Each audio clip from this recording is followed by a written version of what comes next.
m elevado a d menos 2. Então, duas vezes a dimensão desse cara tem que ser d menos 2. Então, a dimensão do campo A, em d dimensões, é d menos 2 sobre 2. Então, em d dimensões, eu tenho aqui massa elevado a d menos d menos 2 sobre 2. De fato, ó, 4 menos 2, 2 por 2, 1. É a dimensão do campo do fóton em 4 dimensões. D dimensões é m elevado a d, massa d menos 2 sobre 2. Vamos ver o psi, mesma coisa. Dimensão do lagrangiano, massa elevado a d. Temos cinético de Dirac que me dá psi e uma derivada, que é massa. Então, vai ficar d menos 1 sobre 2. Então, a dimensão do campo de Dirac, do campo fermiônico, com termo cinético convencional, termo cinético canônico, é d menos 1 sobre 2, em massa. 4 menos 1, 3 por 2, 3, bate com a dimensão certinha. Então, com isso eu posso fixar qual é a dimensão da constante de acoplamento da carga elétrica em d dimensões. Eu teria a dimensão, então vou ter psi vai aparecer ao quadrado. Então vai aparecer aqui massa a d menos 1. Que vem do psi. O ami é massa a d menos 2 sobre 2. E aqui no final do dia, esse termo todo tem que ter dimensão de massa elevada a d. Então a dimensão que sobra para o E vai ser d menos d menos 1. Vai traz isso tudo para cá. A dimensão D vai ser d menos d menos 1 menos d menos 2 sobre 2. Então vai ficar d menos d vai cancelar, vai ficar mais 1. E aqui vai ficar menos d sobre 2. Aqui vai ficar menos 1. Aqui vai ficar mais 1. Então vai ficar 2 menos 3 sobre 2 sobre 2, né? Depois vai ficar 4. 4 menos 3 sobre 2, certo? Ó, hoje vai ficar 4 menos 3 sobre 2. Então a dimensão da carga elétrica, ela muda com a dimensão, claro, do espaço-tempo. A constante de acoplamento, que é E, ela passa a ser 4 menos D sobre 2. Obviamente, né? Em 4 dimensões, ela é adimensional. Se eu tivesse em 3 dimensões, a dimensão da carga elétrica é 1 meio. Vocês lembram em algum curso aí também, quando a gente falou da QE, falou da elétrica, no semestre passado a gente falou da eletrodinâmica em 3 dimensões, a gente quando estudou, a eletrodinâmica em 3 dimensões é super renormalizável. O que a gente via? Por que ela era super renormalizável? Porque a constante de acoplamento tinha uma dimensão de massa positiva. Para D igual a 3, a constante de acoplamento é massa meio. Então, dimensões de massa positiva, dimensões positivas dão super renormalizáveis. Dimensões de constante de acoplamento massa negativa dão não renormalizabilidade. Então, a gente até lembrava que a dimensão da carga elétrica, da constante de acoplamento eletromagnético em 3D é meio. Mas agora eu estou em epsilon, D dimensões. Então, isso aqui vai ficar massa elevado. D é 4 menos epsilon. Então, fica massa a epsilon sobre 2. Então, quando eu estou fazendo esse cálculo, aquele E2 que está aparecendo, ele tem dimensão. Então, o que a gente faz? A gente introduz o método de regularização, então, dimensional, e não coloquei na aula passada, estou colocando nessa aula. Ele prescreve, então, que as constantes de acoplamento, que são adimensionais, né? Por exemplo, como é o caso do E, ela seja, quando eu vou para D dimensões, eu multiplico E por um parâmetro de massa, μ, chama-se parâmetro de massa, μ, não sei, é um parâmetro arbitrário, μ elevado a menos epsilon sobre 2. Por quê? Significa que eu vou manter o E adimensional. Então, se eu estou em 4 dimensões, esse E é adimensional. Se eu agora estou em D igual a 4 menos epsilon dimensões, esse E continua sendo adimensional. Mas a dimensão total aqui, ó, tem que ser epsilon sobre 2. Então eu coloco esse μ elevado a epsilon sobre 2, só para explicitar, eu coloco toda a dimensão aqui e mantenho o epsilon adimensional. O E adimensional. Se o epsilon for 0, eu estou em 4 dimensões, eu tenho E. Se o epsilon for diferente de 0, eu mantenho o E. Então eu digo que a constante de acoplamento vai ser efetiva em 4 menos epsilon dimensões é o E adimensional, e eu jogo toda a dimensionalidade nesse parâmetro de massa. Então, a gente introduz uma escala de massa para poder manter a constante de acoplamento adimensional em 4 menos epsilon dimensões. Depois vamos ver que essa escala de massa está ligada à questão de uma escolha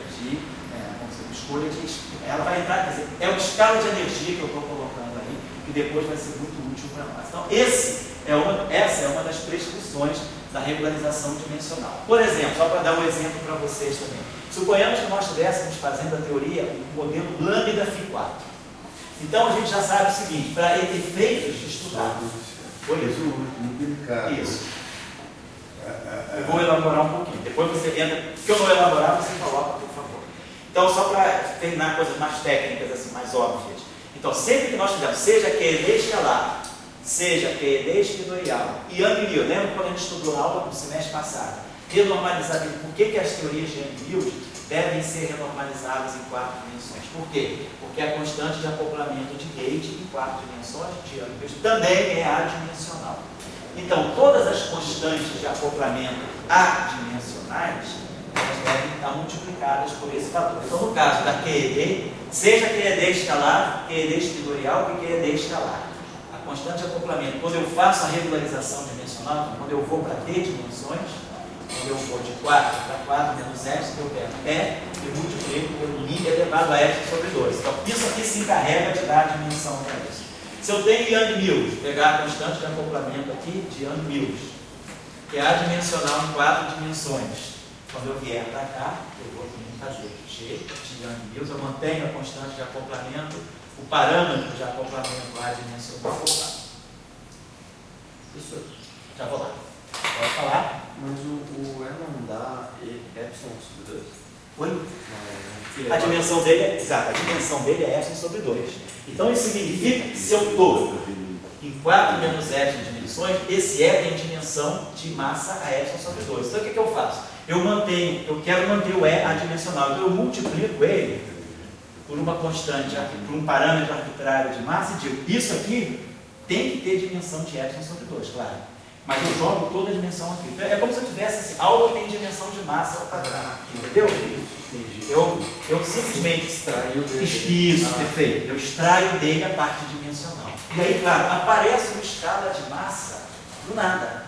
Eu preciso introduzir essa escala de massa para manter a constante de acoplamento adimensional. Agora, qual é o papel dessa escala? Então, vamos ver. Quando a gente for falar futuramente, né, daqui a 2 aulas, da função beta da QED, calcular, chamada Radical Constant da QED, a gente vai ver que esse parâmetro μ, a regularização dimensional, então, deixa eu apagar isso aqui, ela traz consigo, além da dimensão, quer dizer, ela traz consigo, além do parâmetro epsilon, que é o que dá a estrutura de divergência, então eu regulo as divergências como sendo potências de 1 sobre epsilon. A divergência é 1 sobre epsilon, então esse epsilon no denominador ele vai dar a estrutura de divergência. A regularização dimensional também, paralelamente à introdução desse epsilon, ela me introduz uma escala de massa que para regular as constantes de acoplamento. E aí eu coloco esse μ, quer dizer, no caso da carga elétrica, da constante de Young-Mills, aparece com μ a epsilon sobre 2. Vamos pegar, por exemplo, Φ4. Vamos pegar a teoria modelo tipo Yukawa. Então, se eu tiver uma interação do tipo Φ4... A pergunta é só que pode falar. Tudo bem, você está com a regulação dimensional, você quer separar a parte infinita. Isso. Então, esse epsilon é uma maneira de indicando onde pode ter infinito. É uma técnica de matemática. Isso. Técnica matemática. Daí você introduziu naturalmente aparece esse μ. Isso. Como se diz, uma escala de massa. O problema de energia, a pergunta é assim, tudo é apresentado como matemático ali resolvendo, fazendo todas, de outras maneiras, mas aí você introduz esse μ. E a pergunta é a seguinte, esse μ, ele é matemático ou ele é profundamente físico? Ele é matemático, mas nós vamos ver que ele tem uma profunda interpretação física. Então, quando a gente faz física e matemática ao mesmo tempo, né, tem 2 possibilidades. Tem a matemática, que é a matemática, que é, vamos dizer assim, é aquela coisa, é aquele elemento que você coloca matematicamente e que você simplesmente coloca para resolver uma situação, mas você retira ele no final. Por exemplo, o epsilon. O epsilon eu coloco ele vai a 0 e aí eu retiro. Quer dizer, ele entra, faz o que tem que fazer e some no final. Mas o Mi, nós vamos ver que vai ficar. Então, a entrada, porque a regularização, ela me colocou em 4 menos 7 dimensões. Mas quando eu volto para trás, eu não apago toda a memória. O Mi. Então, nós vamos trabalhar exatamente isso. Isso vai ser fundamental. Eu prefiro, em vez de ficar trabalhando essas expressões matemáticas que estão catalogadas em tudo quanto é lugar, eu prefiro daqui a pouco começar. Eu estou colocando para vocês os elementos essenciais. Eu prefiro, por exemplo, discutir mais tempo qual é a essência desse parâmetro Mi. Esse parâmetro Mi vai ser fundamental. Ele diz o seguinte, não vou nem elaborar tanto sobre isso hoje, vou elaborar na aula de função beta. Mas, por enquanto, vamos colocar como Dória diz, esse parâmetro Mi é um truque matemático. Agora, esse truque matemático tem uma grande consequência física. Então, isso significa que, ao regularizar e renormalizar uma teoria, a renormalização, ela traz o parâmetro de massa. Eu acho que o fenômeno da regularização, ela implica na escolha de uma escala de energia. Aparece naturalmente uma escala de energia. Por exemplo, na regularização por Katoff, o que aparece é o lambda. Você coloca um Katoff lá. Então, você colocou uma escala de energia e você diz, ó, eu não integro nada acima desse lambda. Então, eu trunco todos os graus da liberdade da minha teoria que seriam excitados a partir desse lambda. Então, você quebra a tua teoria, você intervém militarmente na tua teoria, dizendo, olha, acima desse lambda, todos os graus de liberdade desaparecem. Então, isso é a regularização do Katoff. É uma regularização à força bruta. Ninguém gosta de intervenção militar, né? Nem as teorias de campo gostam. Elas aí, como reação, como guerrilha, elas quebram a simetria de Gauge. Você tem um problema sério para controlar as divergências quando você introduz o Katoff. Por quê? Porque é uma intervenção à mão armada. Você não gosta disso. A regularização dimensional é mais suave. É uma transição mais aveludada. Você regulariza, renormaliza, você não decreta, você mexe com graus de liberdade, mas você depois Katoff. Porque a regularização por Katoff é muito definitiva. Você integra de 0 a lambda o momento e você diz, acima de lambda, minha teoria morreu. Então, você não posso citar. Não, se eu pegar a eletrodinâmica com o Katoff na faixa de 1 MeV, ou vamos dizer na faixa de 1 MeV, vamos dizer na faixa de até de 1 GeV, eu estou impedindo do elétron e do fóton interagirem com o setor eletrofrágil. Eu vou integrar todos os graus da eletrodinâmica até 1 GeV. Mas eu sei que o Z0 e o W mais e o W menos são produzidos acima de 80 GeV. Então eu estou cortando da minha teoria qualquer hipótese do elétron e do fóton se acoplarem com um setor eletrofrágil. Mas quando o elétron interage com o elétron, o que eu faço? Eu jogo energia para o elétron. O elétron vai resolver com quem que ele vai interagir, de acordo com a energia que ele tem. Então, se eu der muita energia para o elétron, ele vai naturalmente também interagir com W mais, com W menos, vai interagir com Z0. Então, a regularização de Katoff, ela decreta para você que você não vai excitar nenhum grau de liberdade que possa haver acima daquela energia. Então, você realmente intervém fortemente na tua teoria. E você paga preços altos por isso. Para muitos efeitos, vale a pena você fazer isso, mas você tem que saber o que você está perdendo fazendo isso. A física que você quer reproduzir colocando um Katoff, você tem que ter certeza que ela não é adulterada quando você introduz o Katoff. Você introduz o Katoff, mas você sabe o preço que você vai pagar. Se você não introduz o Katoff, introduz, por exemplo, a regularização dimensional, o Katoff não está aí, mas de alguma maneira eu introduzi uma escala de energia. Não é o Mi, não é o Epsilon, porque o Epsilon não tem dimensão. O Epsilon é uma constante que tende a 0. Ele é uma constante, vamos dizer assim, de alteração dimensional. Ele é uma fracionalização da dimensão. Então, ele não tem dimensão de energia. O que o método de regularização dimensional, o que ele coloca em lugar do Katoff? Ele deixa a tua integral de 0 a infinito. Então, você não coloca Katoff. Mas ele produz uma outra escala de energia que vem pelas constantes de acoplamento.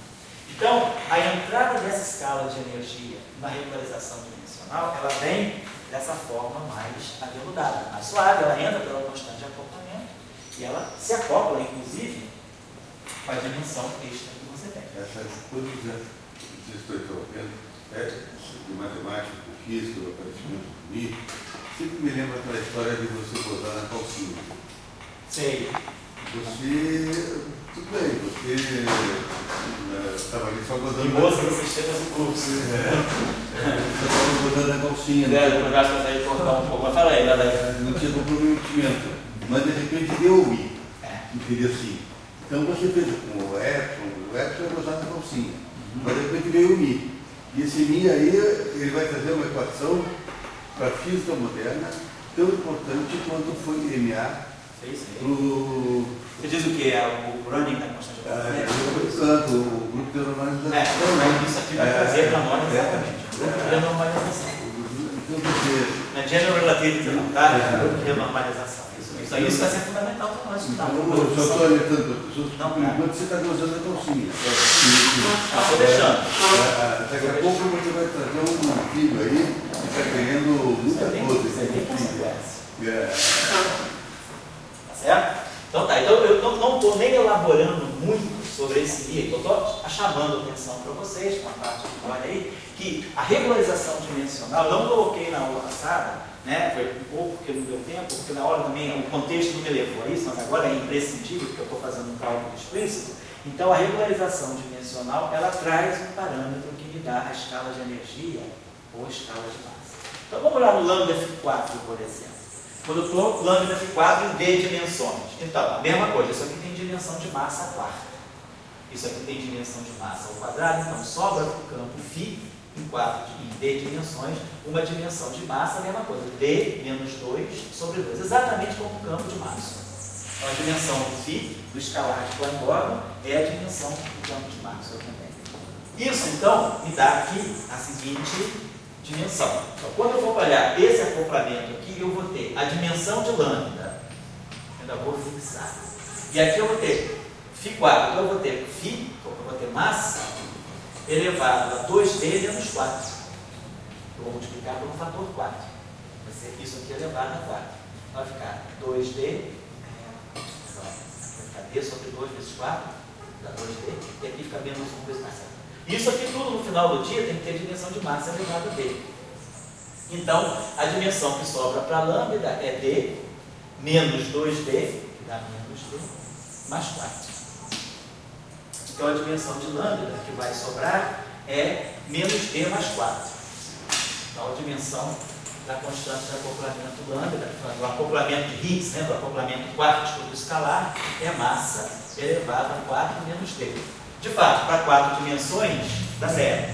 Se eu for para 3 dimensões, dá 1. E todo mundo sabe que a teoria Φ4, nós já sabemos que a teoria Φ4 em 3 dimensões é super renormalizável. E se nós vamos para 6 dimensões, 4 menos 6 dá menos 2. Então, em 6 dimensões, a dimensão é massa menos 2. A dimensão é negativa e nós vimos que em 6 dimensões, a teoria Φ4 é não renormalizável. Quem seria renormalizável seria teoria Φ3. Então, se eu pegar o acoplamento de Φ3, deixa eu apagar isso aqui.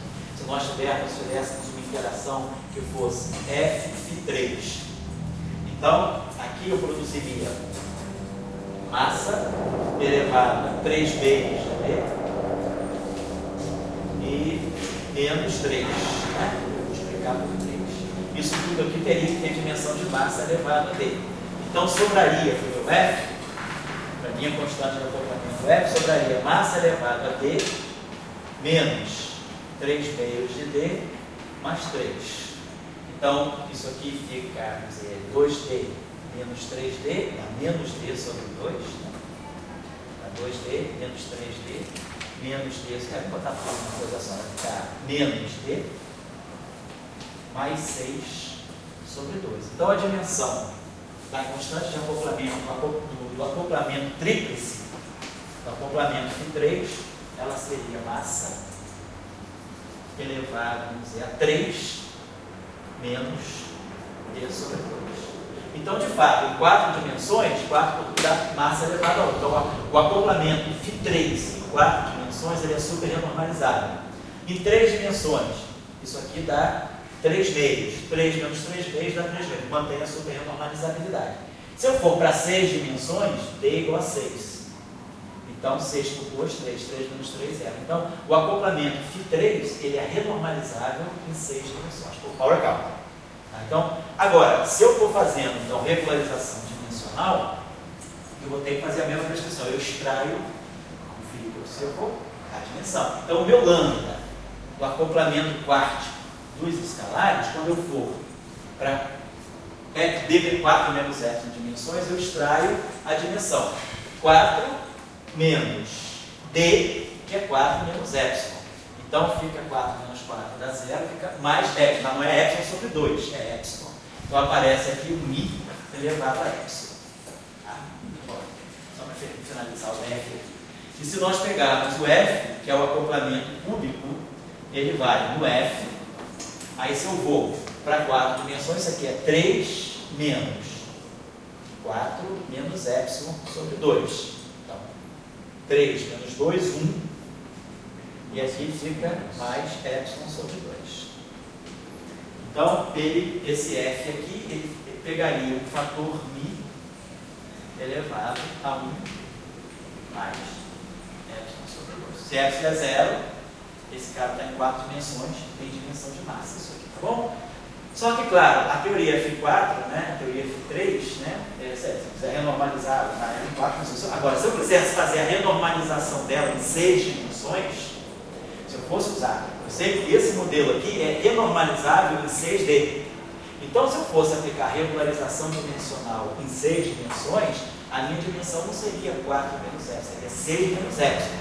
Então, se nós fôssemos fazer regularização dimensional em 6 dimensões, eu pegaria o meu D como sendo 6 menos epsilon. Aí ficaria 3 menos 6 menos epsilon sobre 2. 3 menos 3, 0, ficaria epsilon sobre 2. Então, se eu fosse fazer regularização dimensional em 6 dimensões, eu não botaria mi elevado a 1 mais epsilon sobre 2. Eu botaria mi elevado a epsilon sobre 2. Está claro? Então, sempre que vocês estiverem fazendo os cálculos perturbativos numa certa dimensão, a gente fala, a nossa convenção vai ser sempre fazer D igual, sob a dimensão arbitrária, como sendo a dimensão daquele espaço-tempo, D menos epsilon. Então, se eu estou em 4 dimensões, é 4 menos epsilon. Se eu estou em 6 dimensões, é 6 menos epsilon. Se eu estou em 3 dimensões, pode ser, não. Tem gente que tem livro que coloca 3 mais epsilon, 3 menos epsilon, mas é sempre o epsilon corrigindo a dimensão que você está. Então, só para chamar a atenção de vocês. Então, eu vou dar um intervalo aqui um pouquinho. Só lembrar, então, que a regularização, deixa eu apagar agora, ficou super confuso, tá? Deixa eu apagar isso. Aí. O fato. Pode falar. Você tira corta um grauzinho de liberdade, dando para certo. Isso. Sim.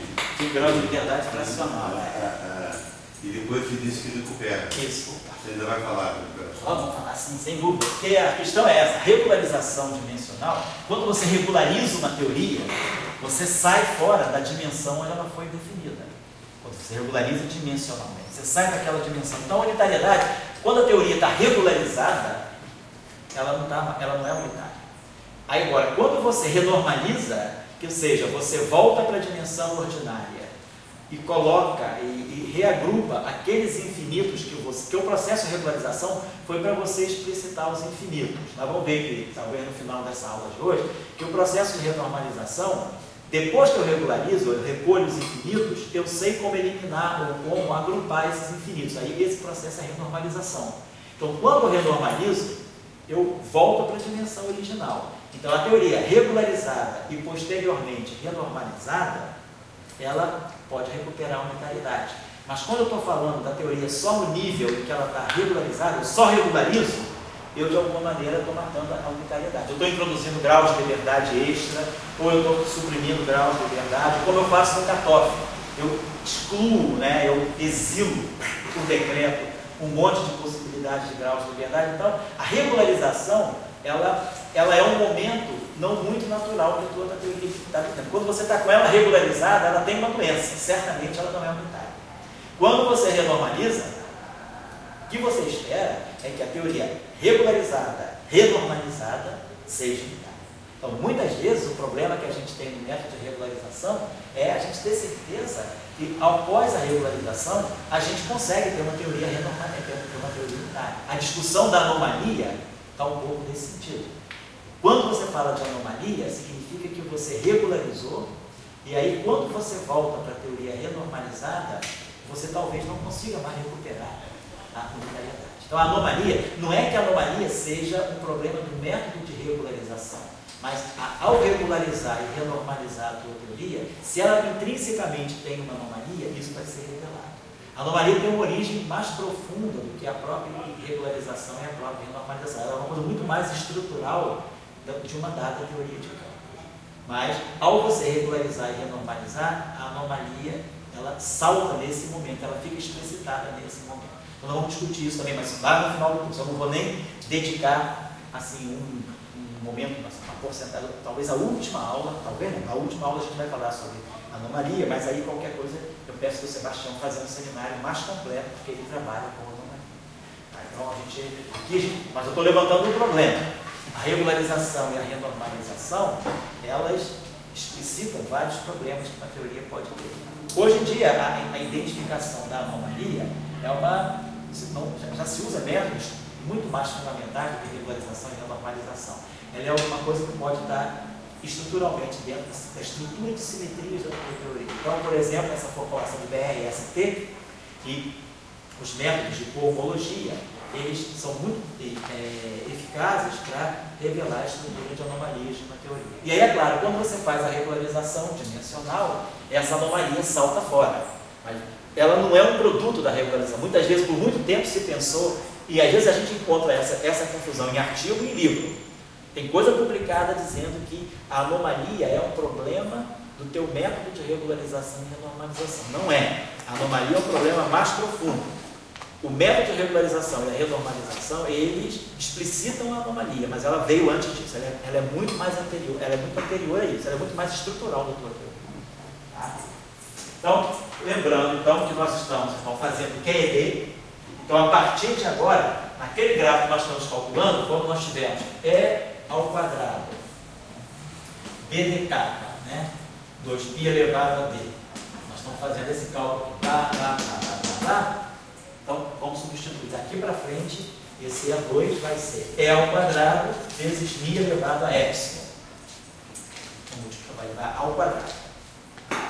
Então, vai aparecer μ elevado a epsilon. Então, essa estrutura, e aí vocês observam o seguinte, μ elevado a epsilon, todo mundo sabe que qualquer x elevado a y é exponencial de y log de x, né? Desde que o x, né, seja positivo. A gente pode fazer a extensão analítica disso para variáveis complexas, desde que o real do log de x seja o real do log de na base seja positivo. Então, a gente sabe, μ elevado a epsilon isso aqui é a mesma coisa, aqui é 2 exponencial de epsilon log de μ, você só viu com μ, exponencial de epsilon log de μ. Então, quando eu expandir isso aqui em potências de epsilon, né, eu vou poder produzir termos que vão depender do log de epsilon. Os termos que tiver, por exemplo, quando eu tiver o 1 que vem daqui vezes o 1 sobre epsilon, dá a divergência. Mas quando eu multiplicar esse epsilon log de μ pelo 1 sobre epsilon que está aparecendo aqui, esse log de μ fica. Esse log de μ não desaparece. É justamente isso. A renormalização, depois que esse epsilon tender a zero, eu vou poder cancelar esse epsilon com esse 1 sobre epsilon antes do epsilon tender a zero. Então isso fica. Então essa escala da regularização dimensional de produz, ela fica depois da renormalização. Ou seja, o método, a renormalização, a regularização, mais do que isso, a regularização, ela impõe que você tenha que introduzir de alguma maneira uma escala de energia na tua teoria. Por isso tem essa discussão da simetria conforme. Quem fez aquele curso que nós tivemos aqui no ano passado, né, de ADS, aquela correspondência, como é que a gente falou? É o curso de simetria conforme grupo de espaço, foi grupo de antidisciplina. E correspondência. E correspondência adjacente. Você lembra do nome do curso? Exatamente. Naquele curso a gente trabalhou bastante a simetria conforme. Na escola? Não, foi no curso do ano passado, segundo semestre do ano passado, foi um curso aqui da POD. A gente trabalhou bastante a simetria conforme. E a gente falava, o que a simetria conforme prescreve? Que não haja uma escala de energia, não haja uma escala nem de massa nem de energia. A tua teoria seja livre de escala. Então, não tem massas e as constantes de acoplamento são todas adimensionais. Ou, se tem massa, o espectro de massa não pode ser discreto. Eu só posso ter um espectro de massa contínuo. O que nós, claro, mostramos em física de partículas. O espectro de massa não é contínuo. A massa do elétron é diferente da massa do quark, que é diferente da massa do neutrino. Então, nós não temos um espectro contínuo. Então, de massa. Então, na vida real, claro, eu não posso ter simetria conforme. Só para lembrar, a simetria conforme ela não impede que haja objetos massivos. Ela simplesmente diz que se houver objetos massivos, as massas são contínuas. Mas o que era importante da simetria conforme era que as constantes de acoplamento sejam adimensionais, que não haja uma escala de energia intrínseca na teoria. Então, se eu introduzo Quando eu regularizo, eu introduzo esse bi. Então, uma teoria regularizada e renormalizada, naturalmente ela perde a simetria conforme. Então, nós vamos ver que existe uma relação entre a simetria conforme e a função beta. Então, quando a gente calcular a função beta da QED, quando a gente calcular a função beta de Yang-Mills, ou quando a gente calcula a função beta de uma teoria, a existência de uma função beta diferente de zero, ela vai estar dizendo para nós que a tua constante de acoplamento depende da escala de energia. Então, você introduziu uma escala de energia, você quebrou a simetria conforme.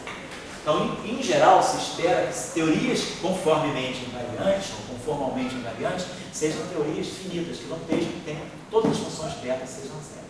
Então, por isso que há uma grande movimentação, isso eu vou falar na penúltima aula, né? Quando a gente falar de funções beta, eu vou dar umas 2 aulas grandes só sobre função beta, para a gente poder entender, inclusive, o diagrama de fases de uma teoria de Gauge. Uma teoria de Gauge ela é muito rica, hoje em dia ficou claro isso a partir de 97. A partir de 97, com a compreensão, né, da dualidade, uma compreensão mais profunda da dualidade eletromagnética, a gente começa a entender que no regime de grandes distâncias, né, ou seja, no regime de baixas energias, o setor infravermelho de uma teoria de Gauge, ela pode indicar para nós 5 características distintas de uma teoria de Gauge. Uma teoria de Gauge pode entrar em 5 categorias. Ela pode entrar numa fase coulombiana, ela pode entrar numa fase que a gente chama de elétrica livre, pode entrar numa fase que a gente chama de magnética livre, pode entrar numa fase que a gente chama de Higgs e pode entrar numa fase que a gente chama de condimento. E a gente vai entender esses 5 comportamentos de acordo com a função beta.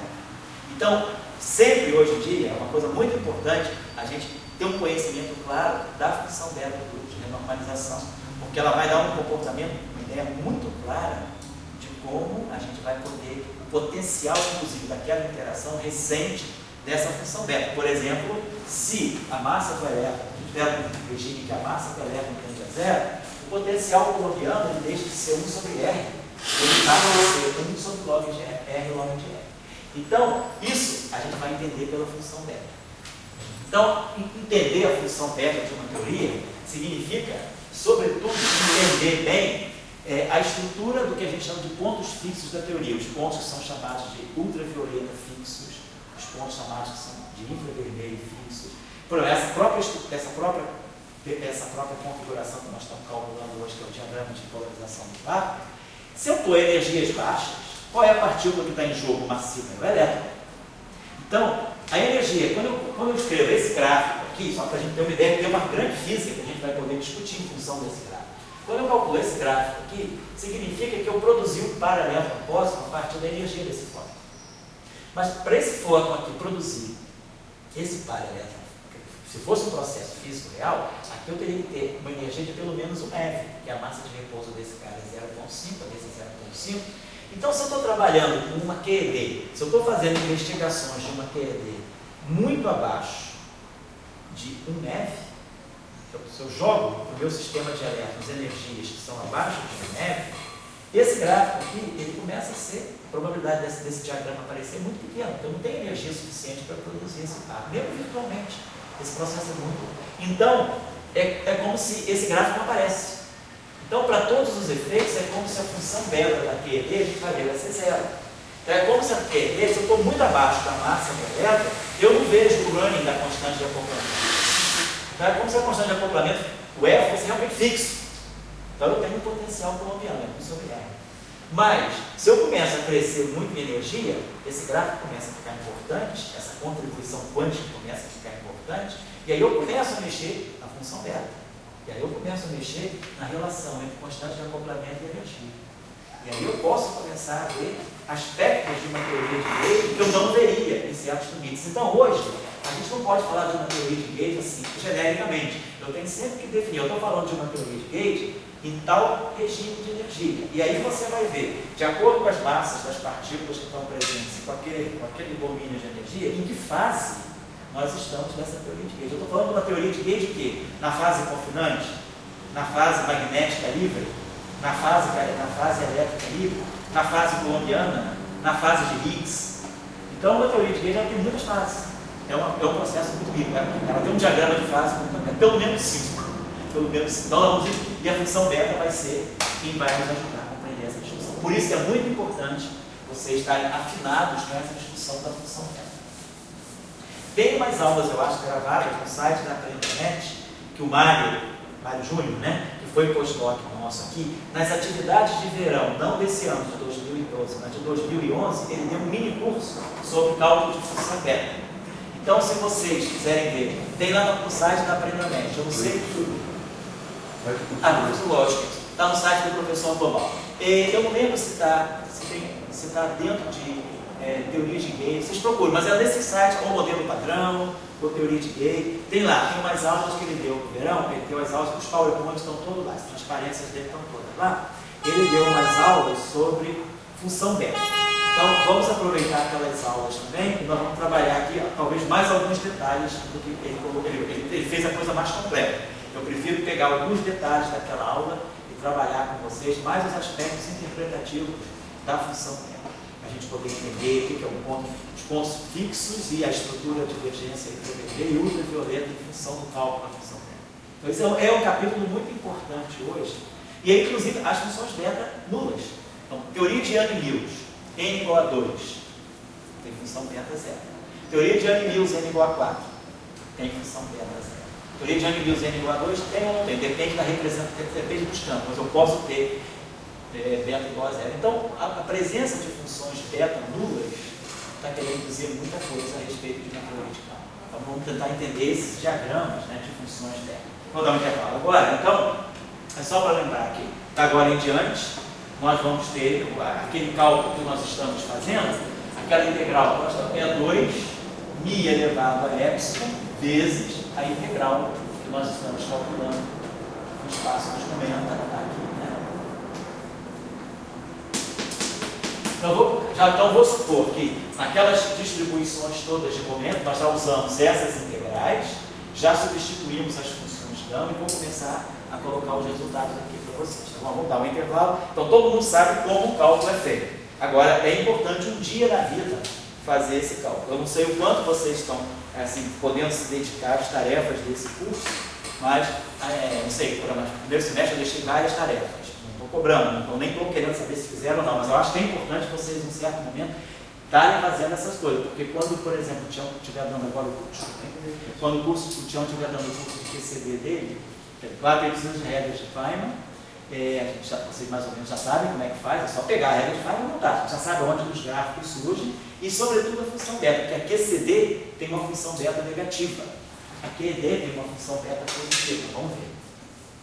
Nós vamos calcular a função beta da QED e vamos ver que ela dá positiva. O Tião vai calcular a função beta da QCD e vai ver que ela vai dar negativa.